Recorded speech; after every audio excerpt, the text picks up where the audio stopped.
Los periodistas. ¿Y qué tal? Aquí de nuevo ahora con el psicoanalista don Faustino Sánchez Ramírez y sus polémicas deducciones y análisis sobre, pues ya no sé si sobre qué cosas, pero hoy te traigo un tema, a ver si te gusta y si no, pues lo cambiamos. Bueno, pues vamos a intentarlo. Durante los últimos días, algunos partidos políticos han puesto en la escena, no sé si para distraer el tema de las elecciones, porque nadie quiere votar por ellos, el asunto de del reconocer las bodas entre personas del mismo sexo.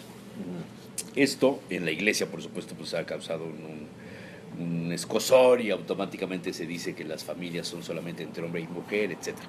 Pero se me hace interesante el tema porque Fernando Fernández Font, a quien le tengo en un espacio especial en cuanto a sus opiniones, el rector de la Ibero, jesuita, dice: me parece que cuando tú confundes y dices eso es un matrimonio, yo digo que no es un matrimonio, es una unión reconocida por el Estado que les va a dar los derechos que necesita la gente para poder solucionar y afrontar los problemas de la vida. ¿Qué piensas, Faustino? Bueno, mira, por parte de los partidos políticos no les creo mucho, porque eso es parte de ganar votos, ¿no? De acercarse. Incluso sabemos que el desempate técnico que había entre Zavala y Moreno Valle en el debate se disuelve por esos comentarios que hace Zavala, ¿no? Y entonces yo creo que los políticos andan buscando temas que puedan ser de llamar la atención y es poco creíble de parte de ellos. Por parte de la iglesia y por lo que leía del rector de la Universidad Iberoamericana, entiendo la postura de la institución católica, ¿no? La entiendo en el sentido de por qué lo pretenden y lo plantean así. Lo que yo no estoy de acuerdo es que se quiera llevar a la vida sexual a una norma, ¿no? Porque eso es algo de lo que él está diciendo, que hay que apegarse a una normalidad, etcétera, a una norma. Y en el sentido de la visión de los evangelios y de muchas religiones. Bueno, mira, yo no sé. A partir de la idea de que la familia es la célula de la sociedad. ¿Pudiera ser eso? Pero de todos modos, la célula de la sociedad como familia no desaparece, no importa qué, porque la aportación o el planteamiento que hacen estas parejas es que quieren tener reconocimiento, incluso adoptar hijos. Sí. Y eso es algo interesante. ¿Por qué? Pues porque mira, hay muchos chicos que están abandonados. ¿Y quién se hace cargo de ellos? La iglesia no, ¿eh? O sea, el hecho de que un hombre y una mujer decidan formar una pareja, no necesariamente bajo las normas religiosas, porque pueden estar en unión libre, o pueden formar parte de otra religión y dentro de sus preceptos hacen lo que ellos consideran que debe ser, no es una garantía de que los hijos sean bien educados, o el hecho de que estén con una madre soltera quiere decir que los hijos vayan a ser mal educados, por decirlo de alguna manera. Claro, eso no es una condición. No es una condición. No es una condición. A mí me parece que la condición más interesante es cuando... ¿No estaríamos muchos aquí? Hijos de quién sabe qué seríamos, como se están presentando ahorita en las campañas políticas, ¿no? No, mira, para empezar yo creo que ya históricamente habría que ir reconociendo y aceptando que la vida sexual es una creatividad, no es una normatividad, ¿sí? Que la vida sexual... Una creatividad.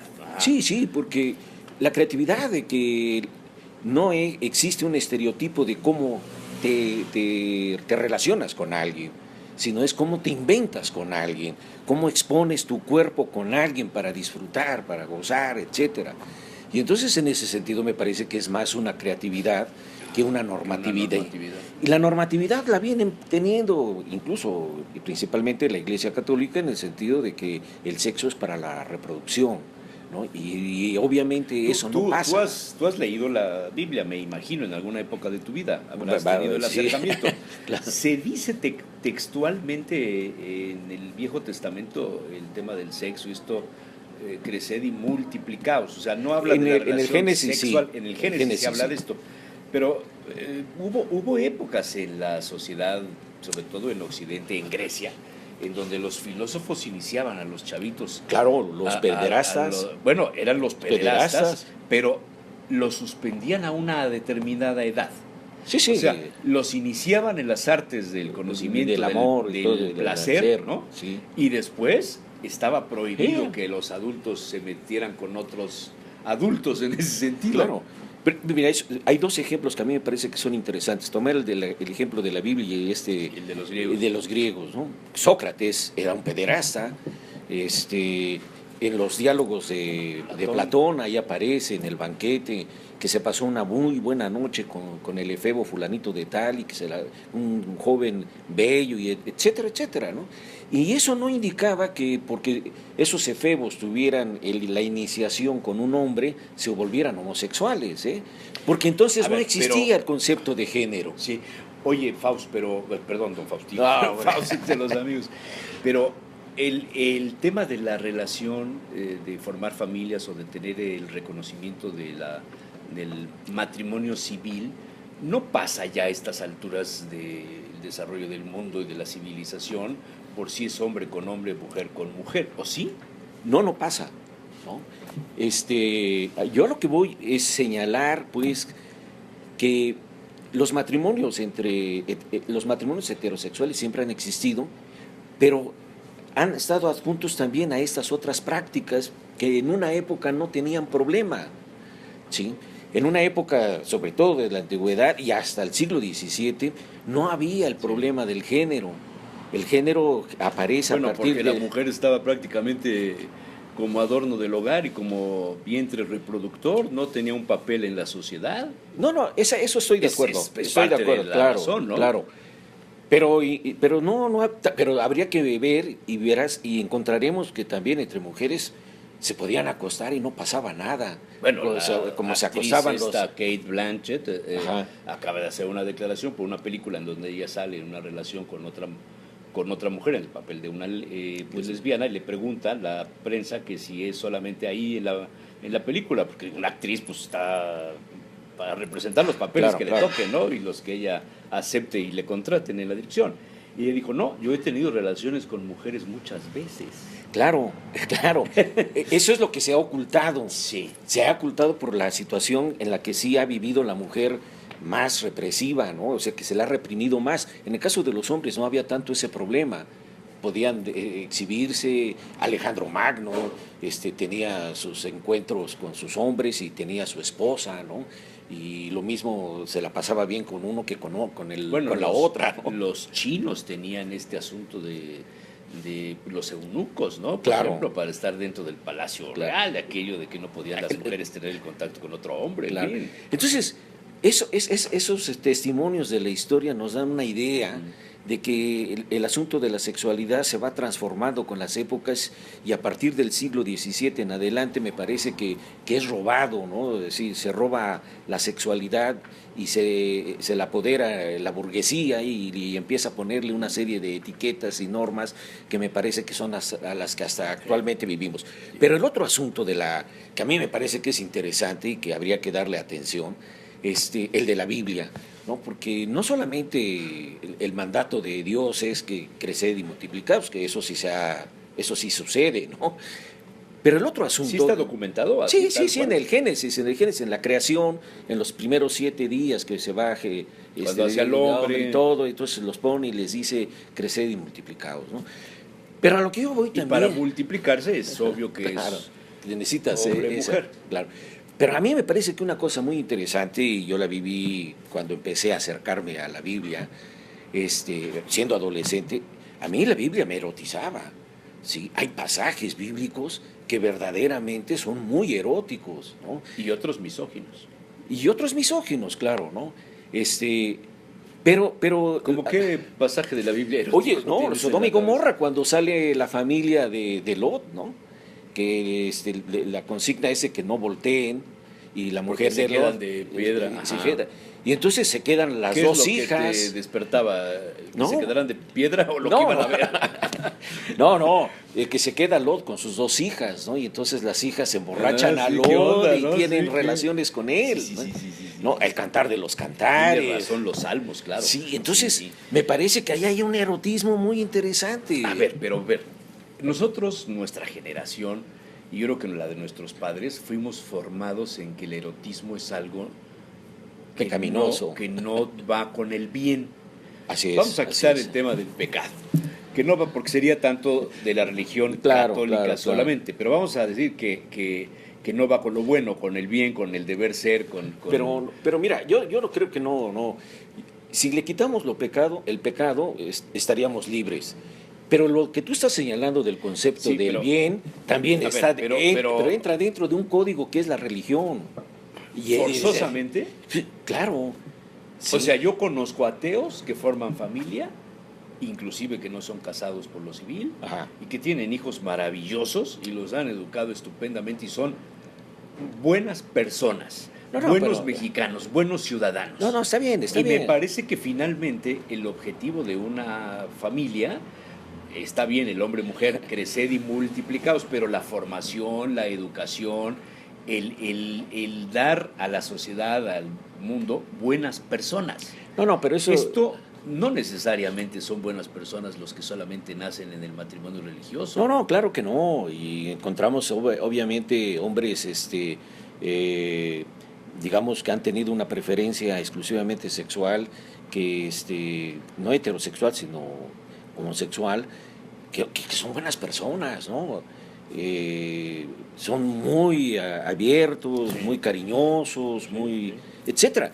Yo creo que eso no tiene que ver nada. Yo lo que voy es señalar que la vida sexual es una creatividad, es una expansión de la relación que cada quien va teniendo con su cuerpo y con la relación con la persona. Yo no creo, porque, insisto, la historia nos va demostrando en todas las generaciones que la vida no puede pasar la vida sexual no puede pasar por una normatividad, sino que más bien pasa por una creatividad, en el sentido que ya lo he mencionado. Restringirla al asunto del género, me parece que ese es el error que hoy vivimos desde el siglo XVII para acá, y se vive por una condición política. ¿Por qué por una condición política? A ver, nada más por datos históricos, Faustino, si tú insistes mucho en el siglo XVII. ¿Hay alguna razón por la que a partir de ese siglo o a lo largo de ese siglo se haya cambiado Sí. la forma de ver la presencia Sí. de hombre y mujer? Sí. Porque yo te diría que en la época de los vikingos, y todavía Jesús no venía,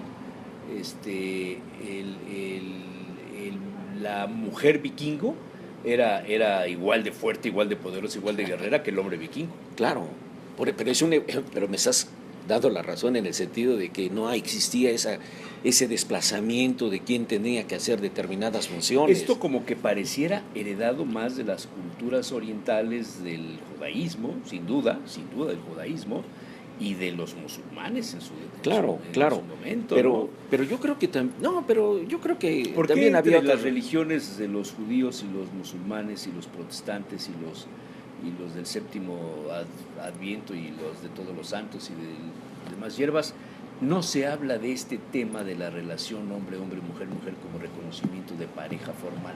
Pero solamente se toca en los países en donde el catolicismo es muy fuerte. Claro. ¿Sí te has fijado en eso? Sí. Pero bueno, Los ingleses pero hace años que lo superaron, los ingleses. Claro. Pero a lo que yo voy es que la Iglesia Católica también lo ha callado demasiado. Es hasta apenas hoy que empieza a tener una apertura. O sea, ¿tú consideras fundamentalmente que el tema debe pasar por lo religioso o que no debe pasar? Me parece que es una bronca que tienen ellos, que la tienen que resolver. ¿Pero quién la debe resolver? ¿El que está fuera de la religión o el que está dentro? Porque No, más bien los que están dentro de la religión, ¿no? Ahí vendría, y ahora se va a hacer el sínodo de la familia Claro. este año, que va a ser interesante oír qué posición guardan ahora. Pero, en términos generales, digamos que las personas que tienen la preferencia por alguien más de su propio género, como has dicho tú, o de su propio sexo, hombre, hombre, mujer, mujer, no necesariamente son católicos. No, sí. Es más, yo me atrevería a pensar que ni siquiera han pasado por el tema de la confirmación en la religión. Bueno, mira, católica.